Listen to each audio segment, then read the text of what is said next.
কিছু কিছু এলাকা কারবালার মতো এখানে পানি নাই। দেশ শুধু সরকারি দলের না, আর শুধু বিরোধী দলের না, দেশ আপামর জনগণের। এই আয়োজনের জন্য মাননীয় প্রধানমন্ত্রীকে অন্তরের অন্তঃস্থল থেকে এলাকাবাসীর পক্ষ থেকে আমি গভীর কৃতজ্ঞতা জ্ঞাপন করছি। ভেরি কুইক উনি রেসপন্স করেছেন, তিনি গুরুত্ব দিয়েছেন, এবং আপনারা বুঝতেই পারলেন আমরা দুইজন এখান থেকে নির্বাচন করেছি আর উনি এখানে বসবাস করেছেন। কাজে স্টেজ কিন্তু আপনাদের দখলে, আপনাদের মালিকানায়। তো এই সৌভাগ্য আল্লাহ তাআলাই দান করেছেন। এখন সৌভাগ্যের আলোকে আমাদেরকে কাজ করতে হবে। মৌলিক সমস্যাগুলো হচ্ছে কিছু কিছু এলাকা কারবালার মতো এখানে পানি নাই, বেশ কিছু এলাকায় গ্যাস নাই অথবা থাকলেও খুবই অপর্যাপ্ত। তৃতীয় সমস্যাটা হচ্ছে জলাবদ্ধতা। একটু বৃষ্টি হলেই পানি রাস্তাঘাট ডুবে যায়। এটার জন্য সরকার দায়ী নয়, আমরা সবাই দায়ী। নিজের গার্বেজটা আস্তে করে নিয়ে ড্রেনের মধ্যে ফেলে দেই, ঝাড়ু দিয়ে ড্রেনের মধ্যে ময়লাটা ফেলে দেই। তো সরকার ডেইলি একবার তো আর ড্রেন পরিষ্কার করতে পারবে না। এই ড্রেন পরিষ্কার করা হবে ইনশাল্লাহ, কিন্তু এটাকে রক্ষা করার দায়িত্ব আপনাদের। যদি সবার এই সচেতনতা থাকে তাইলে বারবার এটা ভরবে না। তারপরে আমাদের কয়েকটা, বেশি নাই, 3টা মাত্র সড়া আছে এখানে। সড়াগুলার একই অবস্থা, সবাই নিয়ে সড়ার মধ্যে ময়লাগুলা ফেলে দেয়। সড়া কি ময়লা জায়গা? ময়লা ফেলার জন্য তো ময়লার ভাগাড় আছে। আবার ময়লার ভাগাড়ে কোনো কোনো সময় আগে দেখতাম, এখন অবশ্য চোখে একটু কম পড়তেছে, যে ময়লা জমে আছে আর মাছি মশা ভন ভন করতেছে। এখন অনেকটা উন্নতি হয়েছে, তবে আরো উন্নতি দরকার। সেই জায়গায় নাগরিক সচেতনতা লাগবে। আপনারা আপনাদের দায়িত্বটা পালন করবেন, নগরও তার দায়িত্ব সে পালন করবে। এই উভয় দিক থেকে দায়িত্ব পালন করলে আমরা ভালো থাকবো ইনশাআল্লাহ। এরপরে আসছে কিশোর গ্যাং এবং মাদকের সমস্যা। এই দেখেন আওয়াজ এখানে সবচেয়ে বেশি জোরালো, এবং এইটা নিয়ে আমাদের মা বোনেরা বেশি শঙ্কিত। তাদের বাচ্চারা স্কুলে যাওয়া আসার পথে কি ঘটে যায়, তাদের বুক দুরুবুরু করে।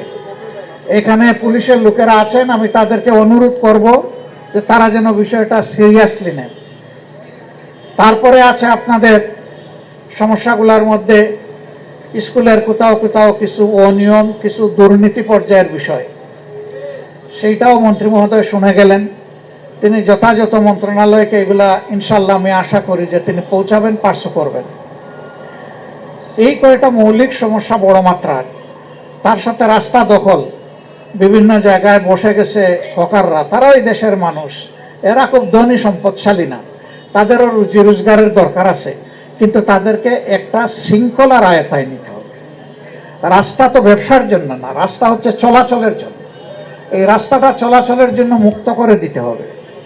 তো এইটা মূলত আমি আশা করব যে আইন শৃঙ্খলা বাহিনীকে সাথে নিয়ে আমাদের মাননীয় প্রশাসক যিনি আছেন, তিনি এই গুরু দায়িত্বটা পালন করবেন। আমরা তার সাথে সহযোগিতা করবো ইনশাল্লাহ। সবাই সহযোগিতা করবেন তো আপনারা ইনশাল্লাহ। আমরা যদি এই কয়টা কাজ আপাতত করতে পারি, ভাই বিদ্যুতের সমস্যা শহরে খুবই কম, এটাকে উঠাবেন না, আমি এটা সাক্ষী। গ্রাম অঞ্চলে কিন্তু কষ্টটা বেশি, কিন্তু আমরা একই দেশের নাগরিক। সরকার আন্তরিকভাবে চেষ্টা করছে বিদ্যুৎ সমস্যার সমাধান করার জন্য। ওই সংসদের বিবৃতি বাদ দেন, বাস্তবতায় চলে যাই। সেইটা আমাদের সবার সমস্যা, একদিনের না দীর্ঘদিনের তৈরি সমস্যা। এইগুলোও সমাধানে কিন্তু একটু সময় লাগবে, সময় দিতে হবে। এবং আমরা আশা করি যদি সরকারের সঙ্গত উদ্যোগে বিরোধী দলও আমরা যথাযথ সহযোগিতা করি, আমরা একটা ভালো দেশ গড়তে পারবো ইনশাআল্লাহ। দেশ শুধু সরকারি দলের না, আর শুধু বিরোধী দলের না, দেশ আপামর জনগণের। আমরা আপনাদের চৌকিদার, পাহারাদার, এর বেশি কিছু না। আপনাদের জীবন, সম্পদ এবং ইজ্জতের আমরা হচ্ছে পাহারাদার। আমরা এই পাহারাদারিটা করতে চাই।